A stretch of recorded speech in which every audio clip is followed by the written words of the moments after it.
Hello, everyone. I just want to say that I want to preface this by saying that I understand why this is happening.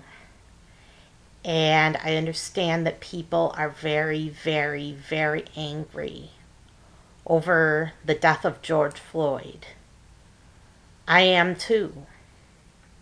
When I saw it, I just couldn't believe my eyes, and a lot of people couldn't believe their eyes, and it was just too much to see this murder and these accomplices to murder on the streets of Minneapolis. It was just too much. So I understand why this is happening, first of all. I'm the last person you would expect to trust the police. It may not seem like that to you. It may not seem like that because I'm white, but I'm the last person to trust the police.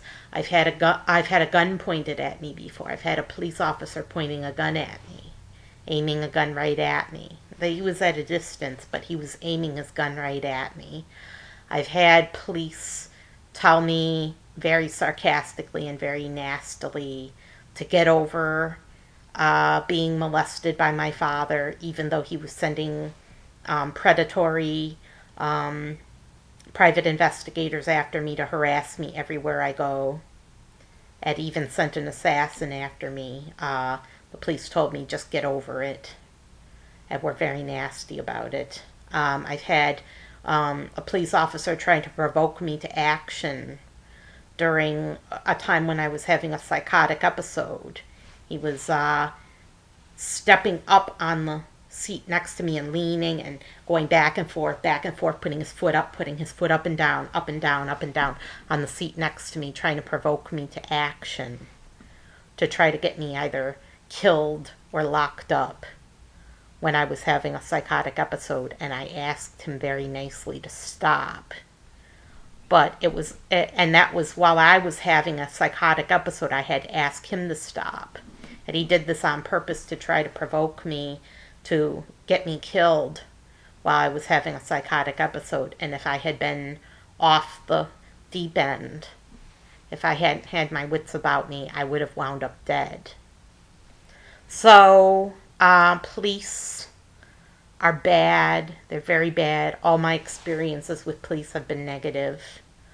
So that's just my preface, just so you understand where I'm coming from, because a lot of you may not understand where I'm coming from.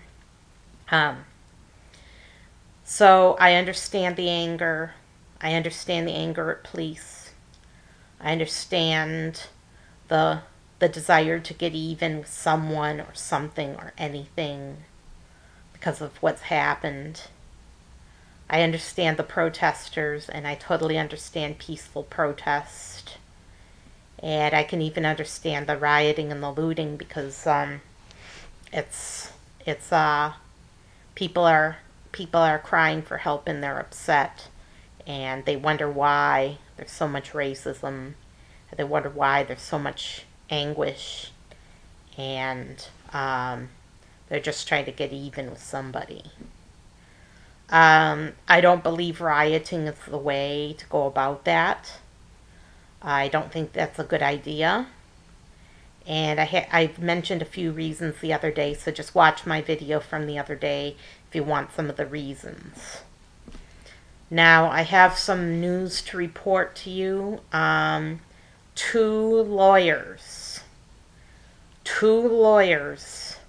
were caught passing out Molotov cocktails to the crowd, and one of them tossed a Molotov cocktail into a police cruiser and set it alight. And I don't know if it's what they were using. It was like jet fuel. It just exploded like this, and within seconds the whole police cruiser was engulfed in flames. And individuals like this are making being a cop a more dangerous job. Now, their names were Colin Ford Matisse and Aruj Rahman. And I don't know specifically what race Rouge Ramen is. I have no clue. Colin Ford Matisse is obviously African American. Rouge Ramen, maybe, I don't know if she's Middle Eastern, but she looks white. And these are lawyers. They're very, very prestigious. They have huge credentials, and they were caught doing this. So they don't care about small businesses. They don't care about any businesses at all, and they don't approve of the police, obviously. So, like I said the other day, this goes back to high places. You can't blame the common people and say those people are burning businesses, those people are looting and pillaging. You can't point at the common person, because it goes back to high places. It goes back to Harvard professors and their theories. It goes back to lawyers, and it goes back to business. It goes back to people in positions of power, not business people specifically, but people in positions of power. And lawyers, if you don't know, are business owners. They have a storefront. They have clients coming in. They make profits. They benefit from the existence of the police because the police defend them if they're ever in trouble. And also, police make arrests, and then they can either defend or prosecute people who have been taken in by the police. So they benefit from the police. They're business owners. And so for these lawyers to do this is kind of hypocritical. And just think about it for a minute. It really was. What really was hypocritical of these lawyers who benefit from the police and government military industrial complex to do this was hypocritical of them. So it makes you wonder what's going on. Why are lawyers involved now? Who else is involved that's in a position of high power? I looked up Harvard in case you want to know, and the president of Harvard is discouraging. He's discouraging looting and rioting. He's not supporting it. Some other people at Harvard are making comments about what's happening. They're not necessarily involved. Most of them are discouraging looting and rioting. I think one person was saying that it was super effective. I'm not sure, but most of the people are not supporting the rioting and looting, even though it was a theory that came out of Harvard and schools like it that is now being used as the centerpiece or the cornerstone. It's being used, okay? It's not necessarily untrue, but it's being used as the centerpiece or the cornerstone of the philosophy of violence. And by violence, I mean looting and burning. And I don't know if that you would necessarily consider that violence. Like maybe you think violence is something against a human being, and that's okay too. So what I just wanted to say, I'm going to make a very short statement. I'm going to keep it brief today. What I think about systemic racism specifically. The reason this is a problem in the way it's being used now, the reason it's a problem is because it's the blame game. It's the blame game. It's saying everyone's guilty, so everyone deserves to come down. It's the blame game. And you would think that it wouldn't be so bad, the systemic racism idea, because it diffuses blame. It diffuses blame and says everyone's to blame. Everyone's guilty. Everyone's guilty of racism. No one can escape from the net. everyone's to blame. So you can't really point fingers at any one individual or put extra blame on one person because everyone's to blame. So it diffuses blame. But that's not what's happened. What's happened is that it's escalated blame toward everyone, even people who aren't guilty of racism. And it's the blame game. It's saying, you business owners, you people. And I would compare what's happening with burning businesses. Business owners as a class are being singled out. It's like going into a Jewish ghetto and burning all the houses. That's what it's like. It's like going into a Jewish ghetto and burning out all the houses just because they happen to be Jewish, and those Jewish people are greedy. They're greedy and they love money, and they're trying to profit off of us. And they've been making profits for years, and they're rich. These Jewish people are rich, and they're hurting the ordinary citizen, these good Christian citizens. They're hurting them.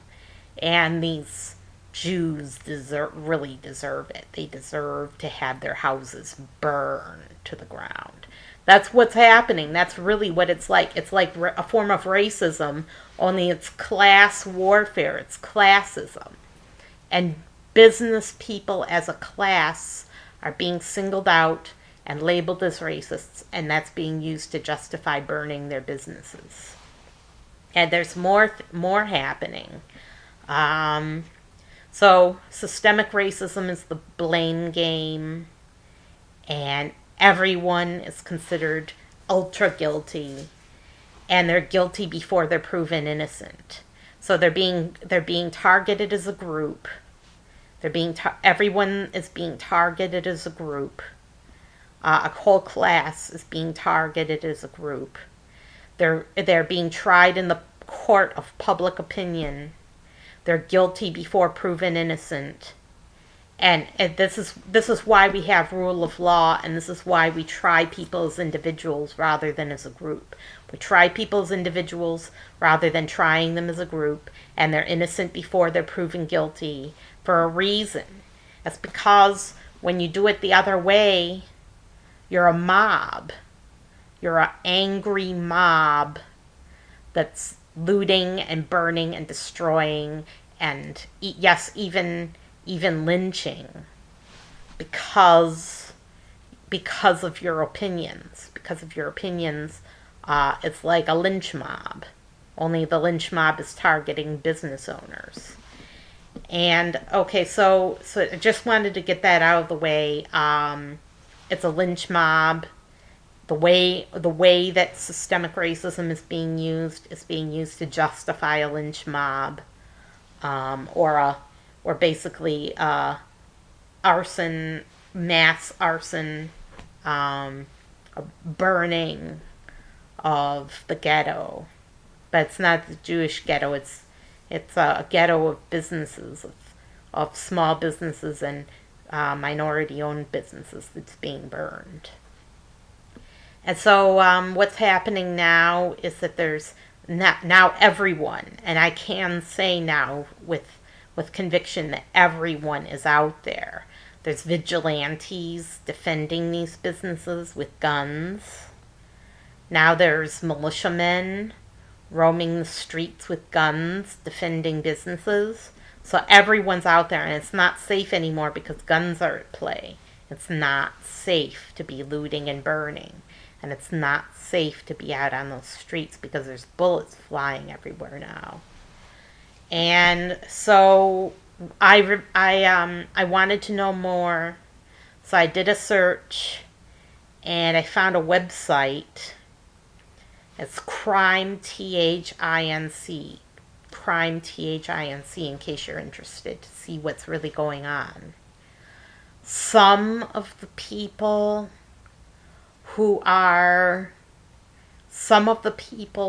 doing this looting and burning, this is what they want. This is their philosophy.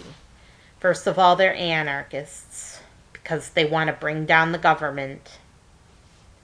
They consider America a police state. They consider America a police state. So any state that has police is a police state, right? So they consider America a police state. They want there to be no police, no prisons, and no government.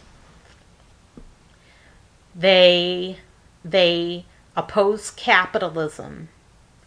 And if they oppose capitalism, basically they're for communism, because that's the opposite of capitalism is communism. They oppose capitalism. They consider capitalism a sin because it's those greedy people. They're so greedy and they just want money. They're so greedy to work for a living.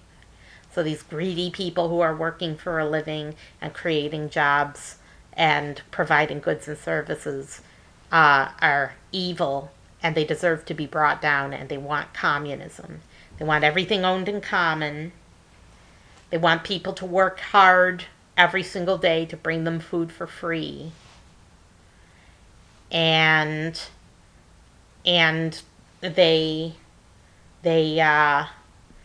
hate America, and they oppose the American dream and the American way of life and everything we stand for, and they just want an end to it all. They want to end all of it. But you know that people who are into looting and burning and enjoy it, they'll never be satisfied, even if the government fell, which it won't. And I'm telling you right now, that's not a practical goal. It's never going to happen. But they talk about the ruling class and the government class, because they hate all government. They hate the governor. They hate Democrats. They hate Republicans. They hate everyone. So they want an end to government, which isn't a practical goal. And they want an end. They want an end to everything. They'll never be satisfied, even if the government fell, even if this was no longer a police state and we had no police or prisons. They would not be satisfied. It just feels so good to cut loose, right? Feels so good. So they would keep on looting, and they would keep on burning. And once the businesses are all burned, where do you think they're going next? They're coming to your house. They're coming to your house to burn down your house. So you're next. Is this what you stand for? Is this what you support? Is this the American way of life? Now, I'm not promoting Crime TH Inc. I'm not promoting them in any way, shape, or form. Just guiding you toward their website to tell you where I got my information from. This is what some of the people who are doing this is their goal. This is what they believe. This is what they want. This is why they're doing it. This is their philosophy. Just something to think about. Not pushing anyone. I'm just asking you, do you support that? Do you support anarchy? Do you support no government? Do you support communism? They said that these vigilantes are the same as the police, that both of them are murderers. The people who are preventing looting and preventing burning and preventing vandalism, who are defending businesses with guns and with baseball bats, are murderers. And so are the police. Police are all murderers. An extreme point of view, wouldn't you say? And if they're murderers and we're going to eliminate prisons, where are you going to put these murderers? Are you just going to condemn them or speak down to them? Or are you going to let murderers run around the streets? So, kind of self-contradictory, kind of silly, but not really silly because it's not funny at all. Just something to think about. Think about whether this is something you support or whether this is something you want. And if it isn't, maybe make a change. Don't just act out of blind anger. Yes, we're all angry, but we don't act out of blind anger. We might even have revenge fantasies, but we don't act out of blind anger. And I'll tell you what's happening now. There's people on street corners. They've got tables laid out end to end, big tables end to end, and they are giving away free food to the residents of Minneapolis and maybe St. Paul too. I don't know if they're in St. Paul, because there's no corner store anymore. The businesses have been looted, the businesses have been burned, the businesses are all gone, and there's no food. And now people need charity just to live. There's no bus service. People will have to go miles out of their way on foot to get any food. They might even have to walk 15 miles and there and back just to get food. And so there's charities now. But how long are people going to be out on street corners giving away free food? And what happens when they run out of food to give away? Something to think about. There's going to be a crisis now in Minneapolis with people not having any food to eat. They really are going to starve because those businesses really were feeding them. And now they're really, really messed up. They're really in trouble now because now there's no food. And it's because of the looters and the burners. And some of them came from the suburbs and came and burned these African American neighborhoods, and now there's no food. Just something to think about. Thank you for listening, and have a blessed day.